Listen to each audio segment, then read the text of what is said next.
अस्सलाम वालेकुम students. Karachi board YouTube channel की जानिब से फ़र्स्ट ईयर की फ़िज़िक्स हम स्टडी कर रहे थे। चैप्टर नंबर 10 चल रहा था। तो चैप्टर नंबर 10 के अंदर जो आज हमने टॉपिक देखना है उस टॉपिक का नाम है विजुअल एंगल। तो विजुअल एंगल क्या है? Basically angle subtended by object at eye, यानी जो एंगल क्या होता है भाई, आई पर बनता है ऑब्जेक्ट की वजह से। आई पर जो एंगल बनेगा ऑब्जेक्ट की वजह से, ऐसे एंगल को हम कहते हैं विजुअल। हमारे पास ये ऑब्जर्वर की हो गई एक आई, ठीक है। ऑब्जर्वर यहाँ से चीज़ को देखेगा। अब यहाँ पे कुछ फासले पर हमारे पास जो है एक डिस्टेंस है। ये डिस्टेंस है, यहाँ पर क्या है? ऑब्जेक्ट पड़ा हुआ है। ऑब्जेक्ट पड़ा हुआ है, इस वाले पॉइंट को मैं ओ का नाम देता हूँ, इस वाले पॉइंट को पी का नाम देता हूँ। तो यहाँ पे कोई भी ऑब्जेक्ट यानी कोई भी चीज़ पड़ी हुई है ना, ये हो गए हाइट ऑफ ऑब्जेक्ट। ये जो है हाइट ऑफ ऑब्जेक्ट कहलाएगी। अब यहाँ से जब ऑब्जर्वर देखेगा तो क्या होगा? ठीक है, तो ये एंगल बनेगा, एक एंगल यहाँ पे बनेगा। ये वाला जो एंगल बन रहा है ना, इसे हम कहते हैं विजुअल एंगल। अब यहाँ पे देखा जाए तो पीछे ये जो है ये रेटिना होता है। ये जो पॉइंट है इसे हम कहते हैं रेटिना। रेटिना पर याद रहे इमेज बनती है। कोई भी आप अपनी आंख से इमेज देखते हो वो कहाँ बनती है? वो रेटिने पर बनती है। तो अगर मैं क्या करूं, ऑब्जेक्ट को थोड़ा सा करीब लेके आऊं ना, ऑब्जेक्ट को थोड़ा सा करीब लेके आ जाऊं तो क्या होगा?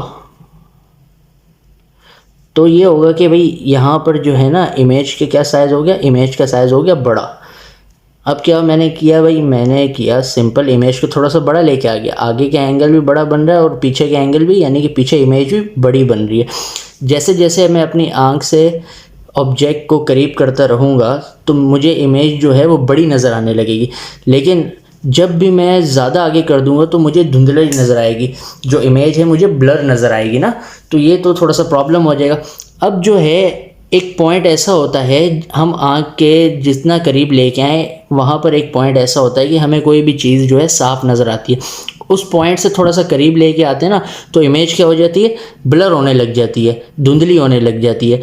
तो वो जो पॉइंट है जहाँ पर हमें इमेज सही नज़र आती है उससे करीब लेके आए तो धुंधली हो जाती है। उस पॉइंट को हम कहते हैं लीस्ट डिस्टेंस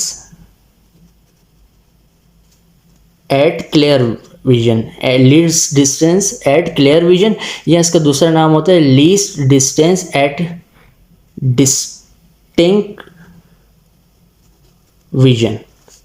तो आपकी मर्ज़ी है कि भाई आप जो है इसे least distance at distinct vision पढ़ें या least distance at clear vision पढ़ें ना।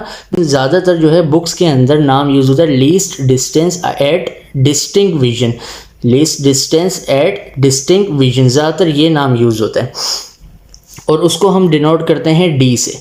और ये जो होता है ये फासला कितना हो जाए? 25 सेंटीमीटर होता है ना, यानी 25 सेंटीमीटर तक कोई इमेज है तो आपको साफ नज़र आएगी।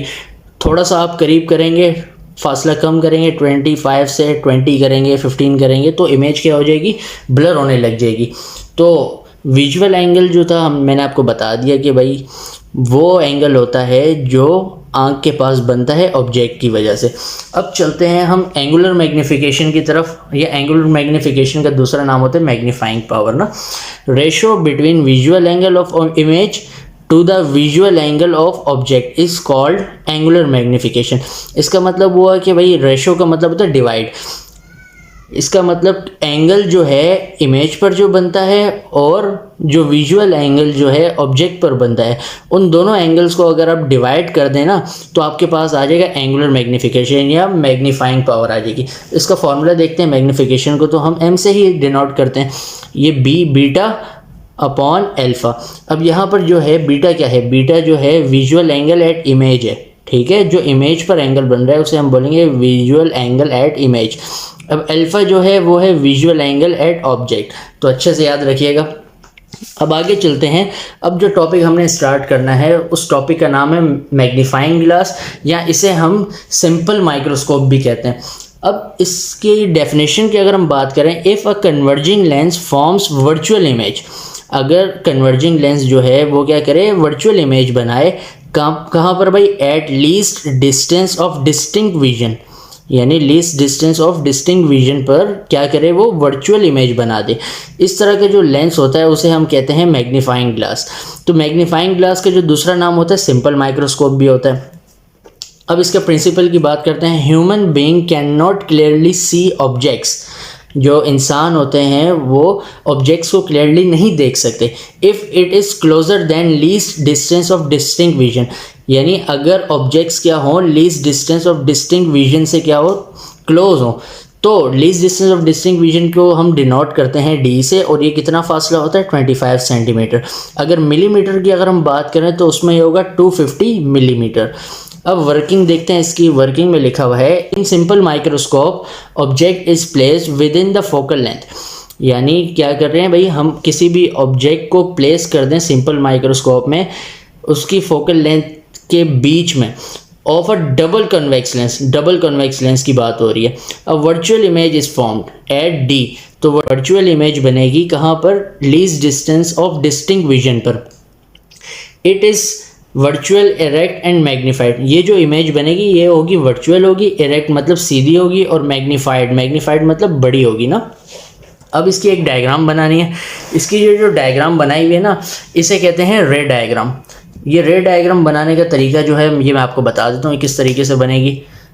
तो अलग से एक पेज लेते हैं, उस पर बना देते हैं। अब देखिए यहाँ पर जो है हमारे पास सिंपल एक कन्वर्जिंग लेंस पड़ा हुआ है। कन्वर्जिंग लेंस का जो है ये ऑप्टिकल सेंटर है। अब यहाँ से जो है ये इसका एक्सिस है, ये इसका एक्सिस हमने बना दिया। कोई भी ऑब्जेक्ट अगर यहाँ पर पड़ा हुआ है, इसका नाम O, इसका नाम P, ये प्रिंसिपल फोकस हो गया। ये प्रिंसिपल फोकस है, हो गया। प्रिंसिपल फोकस को हम कैपिटल F से डिनोट करते हैं ना। अब हम देखें तो ऑब्जेक्ट जो है ये यहाँ से एक रे निकलेगी, सेंटर से पास होते हुए ये बिल्कुल इस तरीके से चले जाएगी। ऑप्टिकल सेंटर को X से डिनोट करते हैं। अब एक रे निकलेगी यहाँ से, और यहाँ से निकलने के बाद ये थोड़ी सी बेंड होके इस तरीके से आ जाएगी ना। तो ये रे यहाँ से निकली और एक रे यहाँ से निकल गई। तो हमने ये तो देख लिया। अब उसके बाद हम देखते हैं कि भाई ये ऑब्जेक्ट है ना, तो हम बोलेंगे हाइट ऑफ ऑब्जेक्ट है। तो यहाँ तक हो गया काम। फिर उसके बाद यहाँ पर जो बनने वाला एंगल है उस एंगल को हम कह देते हैं ये एंगल बीटा है, ये एंगल बीटा है। अब याद रहे ये ऑब्जेक्ट से लेकर जो लेंस तक का जो डिस्टेंस है उसे हम डिनोट करते हैं स्मॉल पी से, छोटे वाले पी से जाहिर करेंगे आप। और इसी तरीके से प्रिंसिपल फोकस से लेंस तक का जो डिस्टेंस है उसको आप डिनोट करेंगे एफ से, इसे हम बोलते हैं फोकल लेंथ। अब हम देखते हैं कि भाई ये जो रेस तो ये फैल गई हैं, तो जब रेस फैल जाएंगी तो इसका मतलब क्या हुआ कि भाई इमेज नहीं बन रही। तो हम क्या करते हैं, इसको वर्चुअली मिला देते हैं। तो यहाँ से रे निकालेंगे, एक रे यहाँ से निकालेंगे, तो इस पॉइंट पर जाके हमने क्या किया, दोनों रेस को मिला दी वर्चुअली। अब यहाँ से लेकर जो यहाँ तक जो डिस्टेंस है, यहाँ इस जगह पे जाके इमेज बनेगी। यानी कि मैग्नीफाइंग ग्लास क्या करता है, इमेज को बड़ा करके दिखाता है। ऑब्जेक्ट तो छोटा सा है लेकिन इमेज इतनी बड़ी है। तो ये आपके पास होगी हाइट ऑफ इमेज हो गई। और ये वाला जो फासला है इसको आप बोल दें आई, और ये जो ये वाला पॉइंट है फासले का इसको आप बोल दें क्यू। अब इमेज से लेकर जो लेंस तक का फासला है वो होता है क्यू, लेकिन हमने बात की थी कि भाई यहाँ पे जो है फासला जो होता है वो उसको हम डी से डिनोट करेंगे, क्यू को बराबर ले लेंगे डी के। क्यों उसको बराबर लिया, क्योंकि जो है इमेज जो है ह्यूमन बीइंग नॉर्मली देख सकता है least distance at distinct vision पर ना, तो उसको हम डी से डिनोट करते हैं। उसकी वैल्यू जो है आपको याद रखनी है, कांस्टेंट होती है, कितनी होती है भाई 25 सेंटीमीटर।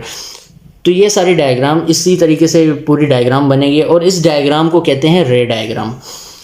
अब आगे चलते हैं भाई, definition of angular magnification. Angular magnification का फॉर्मूला क्या था, M equal beta upon alpha. तो आप क्या कर सकते हैं, इसको इस तरीके से भी लिख सकते हैं, बीटा डिवाइड बाय एल्फा। असल में डिवाइड ही हो रहा है और उसको इक्वेशन 1 का नाम दें। सबसे पहले तो आपने क्या करना है, एल्फा जो है वो क्या है, विजुअल एंगल बन रहा है at eye due to object. Object की वजह से ये क्या हो रहा है, विजुअल एंगल बन रहा है आँख के पास। तो इमेज होती है, अपनी आँख से हमें देखने के लिए ना किसी भी चीज़ की मैग्नीफाइंग ग्लास की ज़रूरत नहीं होती, वो खुद ब खुद एंगल बनता है कुदरती तौर पे। तो हमने देखा भाई ये जो था हमारी आई थी, इसी तरीके से यहाँ पे जो एंगल बन रहा था वो अल्फ़ा था। ये जो है ऑब्जेक्ट डिस्टेंस है ना, ओ पी जो हमने नाम दिया था। जो नीचे वाला फासला होता है वो उसको हम डी से डिनोट करते हैं, least distance at distinct vision हो गया। अगर हम देखें वेक्टर वाले टॉपिक की बात करें, ये वाली जो लेंथ है इसे हम बोलते हैं हाइपोटेनियस, ये परपेंडिकुलर और ये होती है बेस। अब हमने एक फार्मूला बनाना है, फार्मूला जो है वो है tan alpha equal perpendicular upon base. Perpendicular वाली जो लंबाई है उसका नाम क्या है भाई, ये रही ओ पी। तो ये जो है ओ पी है, हमने ऐसे ही लिख दिया। ऊपर जो है ये जो हमने बार डाली ना, इसका मतलब ये कि ओ से लेकर ये पी तक का फासला है, जो बेस था वो डी है, इसी तरीके से लिख दिया। लेकिन जब देखा जाए तो ये अल्फ़ा जो है वो बहुत ज़्यादा स्मॉल होता है। असल में अगर आप देखें ना, अल्फ़ा बहुत ज़्यादा छोटा होता है। अब देखें यहाँ पे मैं बात करूँ, इतना छोटा होता है भाई अल्फ़ा रियल में। तो अल्फ़ा जो है बहुत ज़्यादा छोटा है। If alpha is very small and measured in radiance, अगर अल्फ़ा बहुत ज़्यादा छोटा हो और इसकी पैमाइश रेडियंस के यूनिट में हो तो tan अल्फ़ा तकरीबन बराबर हो जाता है अल्फ़ा के। अब आपने क्या किया, tan अल्फ़ा की जगह पे सिर्फ अल्फ़ा लिखा, ओ पी अपॉन डी इसी तरीके से आपने लिख दिया। अब हम बात करते हैं बीटा एंगल की। बीटा एंगल क्या है भाई, विजुअल एंगल एट लेंस, वो एंगल जो लेंस पर बन रहा है ड्यू टू इमेज की वजह से ना। तो अब आपने सिंपल डायग्राम में से इसको पिक कर लिया, ट्राइंगल को आई क्यू, और इसी तरीके से ये जो लेंस है यहाँ पे जो एंगल बन रहा है वो क्या बन रहा है, बीटा। हमने देखा था कि भाई जो फासला है इमेज से लेकर लेंस तक का वो क्यू होता है, लेकिन हम क्यू से नहीं डिनोट करेंगे, उससे हम डिनोट करेंगे डी से, least distance at distinct vision. Perpendicular, hypotenuse और ये बेस, ये तीनों लेंस के नाम हो गए। अब फॉर्मूला लगाया tan beta equal perpendicular upon base. अब जो परपेंडिकुलर वो क्या है भाई, आई से लेकर क्यू तक का फासला है ना, तो आपने लिखा आई क्यू, ऊपर बार डाल दिया, डिस्टेंस की बात हो रही है। अब जो नीचे बीटा की जगह पे tan beta approximately equal to beta, tan beta की जगह पे हमने लिख दिया beta equal I Q upon D. अब इक्वेशन 1 हमने इम्प्लाइज की, जो बीटा थी, बीटा की वैल्यू क्या है, आई Q upon D divide by alpha, जो थे अल्फ़ा की वैल्यू है ओ पी अपॉन डी। अब इसको डिवाइड से मल्टीप्लाई में हमने चेंज करना तो कर देंगे। तो सिंपल ये होगा कि डी ऊपर चले जाएगा, ओ पी नीचे आ जाएगा, इस तरीके से। इससे बेनिफिट ये हुआ कि डी से डी वैनिश ख़त्म हो गया। अब आपके पास जो बच गया I Q upon O P बच गया। जो आई क्यू है हम डायग्राम में देखते हैं, ये जो आई से लेकर क्यू तक का जो फासला है इसे हम बोलते हैं हाइट ऑफ इमेज, और ओ से जो पी तक फासला है उसे हम बोलते हैं हाइट ऑफ ऑब्जेक्ट। तो सिंपल हम इसी में रख देते हैं, आई क्यू जो है हाइट ऑफ इमेज हो गई और ओ पी जो है वो हाइट ऑफ ऑब्जेक्ट हो गया। लेकिन हम हाइट ऑफ इमेज की जगह पे क्यू भी रख सकते हैं, क्यू जो है वो इमेज डिस्टेंस को शो करता है, और ओ पी की जगह हमने हाइट ऑफ ऑब्जेक्ट रखा, और हाइट ऑफ ऑब्जेक्ट की जगह हम स्मॉल पी भी रख सकते हैं। क्यों? क्योंकि जो है स्मॉल पी ऑब्जेक्ट डिस्टेंस को डिनोट करता है। लेकिन मैग्नीफाइंग ग्लास के हम अगर बात करें तो मैग्नीफाइंग ग्लास में जो क्यू है वो बराबर होता है डी के, least distance at distinct vision.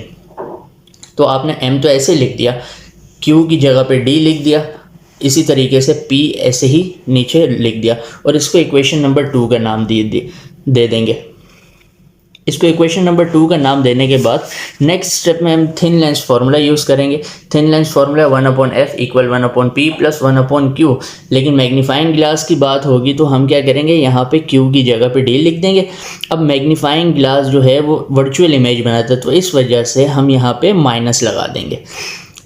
अब इस पूरी जो इक्वेशन है उसको हमने मल्टीप्लाई करना है डी से। डी से मल्टीप्लाई करेंगे, जहाँ जहाँ 1 है वहाँ पे हम क्या लिख देंगे, डी लिख देंगे। डी से डी कैंसिल हो जाएगा, यहाँ पे भी 1, यहाँ पे भी 1, नीचे 1 हो तो उसकी कोई अहमियत नहीं होती। तो D upon F equal D upon P minus 1। 1 minus का है, इक्वल के उस साइड पे जाके 1 प्लस का हो जाएगा, 1 प्लस का हो गया, प्लस डी अपॉन एफ, यहाँ पे सिर्फ रह गया डी अपॉन पी रह गया। लेकिन अब हमने जो इक्वेशन नंबर 2 देखी थी, इक्वेशन नंबर 2 हमने देखा था कि भाई डी अपॉन पी बराबर होता है एम के। तो डी अपॉन पी की जगह पे सिंपल आपने m लिख दिया, d अपॉन पी की जगह पे m लिखने के बाद 1 प्लस डी अपॉन एफ ऐसे ही आ गया। अब आपने इसको सीधा करके लिखा तो m जो है वो आपके पास आ जाएगा m इक्वल 1+d/f। ये जो है आपका फाइनल फार्मूला ड्राइव हो गया मैग्नीफाइंग ग्लास की मैग्नीफिकेशन का। तो आई होप आपको समझ में आया होगा। समझ में आया तो वीडियो को लाइक करें, शेयर करें और हमारे चैनल कराची बोर्ड को सब्सक्राइब करें।